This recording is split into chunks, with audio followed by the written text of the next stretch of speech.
இன்று தேய்பிறை சஷ்டி. முருகப்பெருமானுக்கும் 6 என்ற எண்ணுக்கும் உள்ள தொடர்பு தெரியுமா?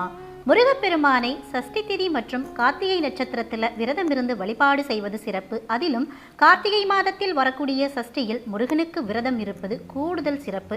இந்த நாளில் விரதம் இருக்க முடியாவிட்டாலும் முருகனுக்குரிய மந்திரங்களை சொல்லி மனதார முருகப்பெருமானை நினைத்து வழிபாடு செய்தாலும் முருகப்பெருமானின் அருளால் நம்முடைய கஷ்டங்கள் அனைத்தும் நீங்கும் அப்படின்றது ஐதீகம்.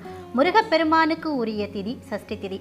இந்த நாளில் முருகனை வேண்டி விரதமிருந்து வழிபட்டா நினைத்தது நிறைவேறும், கஷ்டங்கள் அனைத்தும் நீங்கும் அப்படின்றது நம்பிக்கை. குறிப்பா திருமணம், குழந்தை வரம் வேண்டவங்க சஷ்டி திதியில முருகனுக்காக விரதம் இருந்து வழிபாடு செய்வதை வழக்கமா வச்சிருக்காங்க. முருகப்பெருமான வளர்த்ததால பெருமை பெற்ற கார்த்திகை பெண்களின் பெயரால் சிறப்பிக்கப்படும் கார்த்திகை மாதத்தில் வரக்கூடிய சஷ்டி மிக மிக சிறப்பு வாய்ந்தது. அதிலும் கார்த்திகை தேய்பிறை சஷ்டியில் விரதம் இருந்து முருகனை மனதார வழிபாடு செய்தா நம்முடைய கஷ்டங்கள் அனைத்தும் தேய்ந்து போகும் அப்படின்றது நம்பிக்கை. இப்போ முருகனுக்கும் 6 என்ற எண்ணுக்கும் என்ன தொடர்பு அப்படின்றத தெரிஞ்சுக்கலாம். சிவபெருமானுடைய நெற்றிக்கண்ணிலிருந்து வெளிப்பட்ட 6 தீப்பொறிகளிலிருந்து முருகப்பெருமான் தோன்றியதால் அவருக்கு எல்லாமே 6 என்ற அடிப்படையிலேயே உள்ளது. முருகனின் மந்திரம் 6 அட்சரங்கள் கொண்ட சரவண பவ அப்படின்றது. முருகனுக்குரிய சொந்த வீடுகளாக 6 படை வீடுகள் சொல்லப்படுது.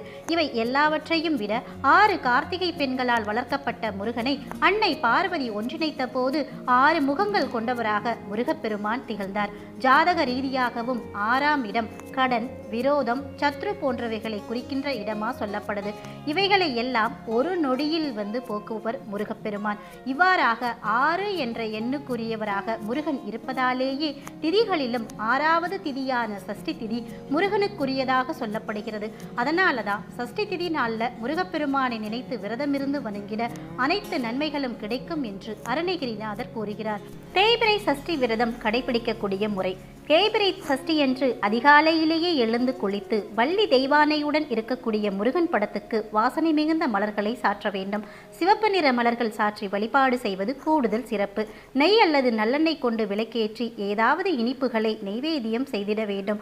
இந்நாளில் காலை முதல் மாலை வரை விரதமிருந்து கந்த சஷ்டி கவசம், சண்முக கவசம், திருப்புகழ் இந்த பாடலை பாடி நாம முருகனை வழிபாடு செய்யணும். மாலை நேரத்தில் பக்கத்தில் இருக்கக்கூடிய கோவிலுக்கு போய் முருகப்பெருமானை வணங்கி வீடு திரும்பியதும் விரதத்தை முடிச்சுக்கலாம். தேய்பிறை சஷ்டி நாளில் வேல் பூஜை செய்து வழிபடுவது சிறப்பு. முடிந்தவர்கள் வேலுக்கு அபிஷேகம் செய்தும் வழிபாடு செய்யலாம். இந்த நாளில் ஷட்கோண தீபம் ஏற்றி வழிபடுவது கூடுதல் சிறப்பாக சொல்லப்படுது. அவ்வாறு விரதமிருந்து வழிபட தடைப்பட்டு வரக்கூடிய திருமணம் நல்ல வரன் கிடைத்து விரைவில் நடக்கும். குழந்தை பேறு இல்லாதவர்களுக்கு குழந்தை கிடைக்கும். தொடங்கும் காரியங்களில் வெற்றி கிடைக்கும். தொழில் வியாபாரம் அதிகரிக்கும்.